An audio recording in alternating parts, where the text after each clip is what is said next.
And I'm very excited for this program. I love Tallinn. I'm always looking for excuses to visit. Um, my course is going to be composed of 3 lectures, but in the interest of making this a course which is actually going to be engaging and interactive, I think that there's going to be some seminar and discussion component as well.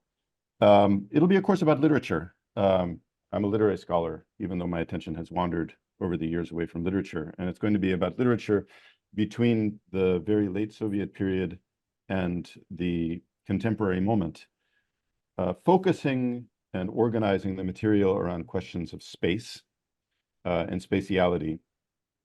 One of the most influential works dedicated to the cultural life and social life of the late Soviet period. I'm sure everyone here knows it, but for students who tune in to think about this, the opportunities of this summer school, I'll explain it. It's Alexei Yurchak's book, Everything Was Forever Until It Was No More. And one of his primary metaphors and also technical terms for what happened to Soviet social discourse of all kinds at the end of the Soviet Union was deterritorialization. Deterritorialization is a very complicated theory term derived from work by Deleuze. But we can think about it in, and we'll talk about it in my courses. We can think about it in, I think, somewhat simplifying terms. It's about the process whereby language loses touch with the structures of everyday experience, which is how Yurchak explains what happens to Soviet social life as a whole, that the structures, the institutions, the official language all began to float up from the ground and lose meaning or gain meanings which were unexpected for it, as the Marxist-Leninist project that undergirded the Soviet Union began to seem vacuous and unfulfillable to most Soviet people, or at least highly removed from any kind of lived reality.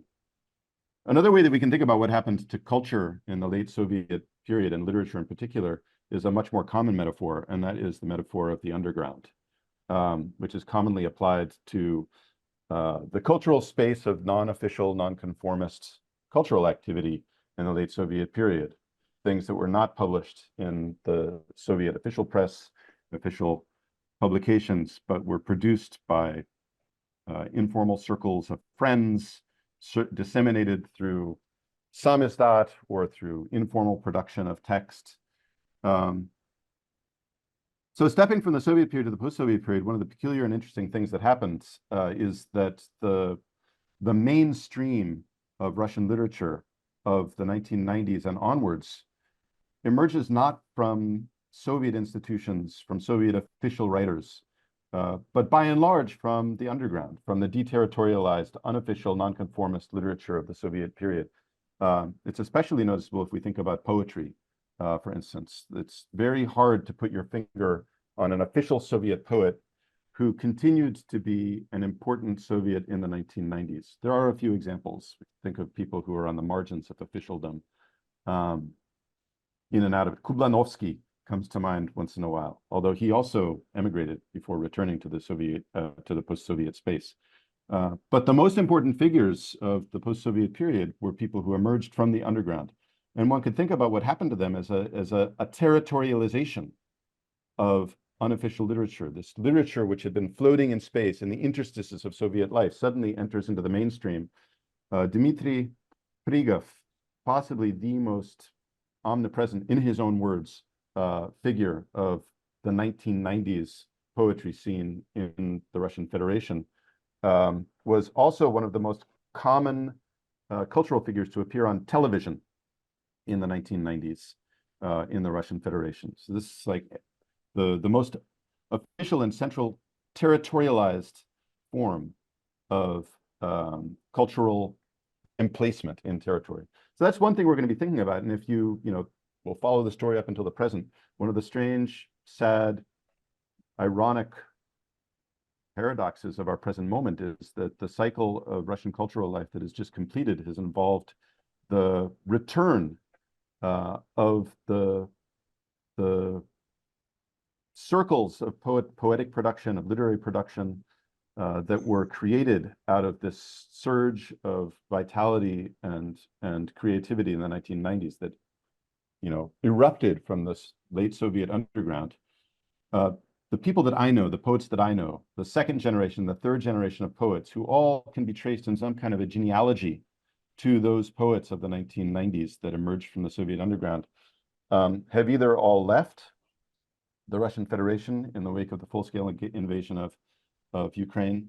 Some of them have stayed within the Russian Federation, but they can no longer publish because of the new censorious regime of public life in the Russian Federation. Many of the publication venues which they depended on, we can think of things like Kolta, are no longer even available to them.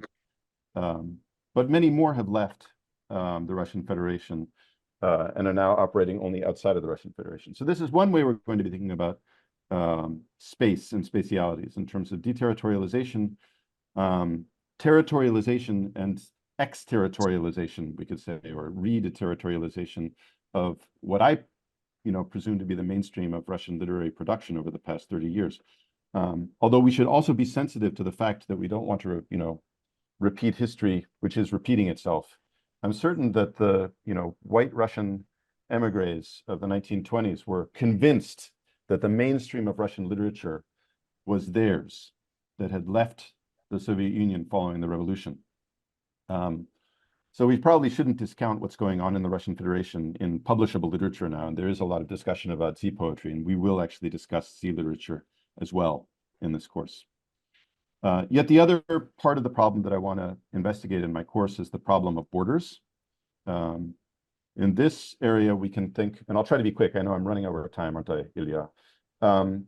At the end of the Soviet era, with the collapse of the Soviet Union and the breakup of Soviet space into all of the component Soviet republics, Russian literature and Russian literary and linguistic space was also broken up across the post-Soviet republics. Tallinn is a good place to think about this, as is neighboring Latvia, places with very significant populations of Russian speakers and also Russian writers who have been and continue to produce Russian literature. I just finished writing a book about Russian culture in post-Soviet Latvia, focused in one chapter on the operations of the Arvita group of Russian multimedia artists and poets. And we'll probably spend some time discussing them. The sort of main line of inquiry in thinking about this, the operations of Russian poets, literary figures, or Russian-speaking poets and literary figures outside of the Russian Federation concerns the significance of the border.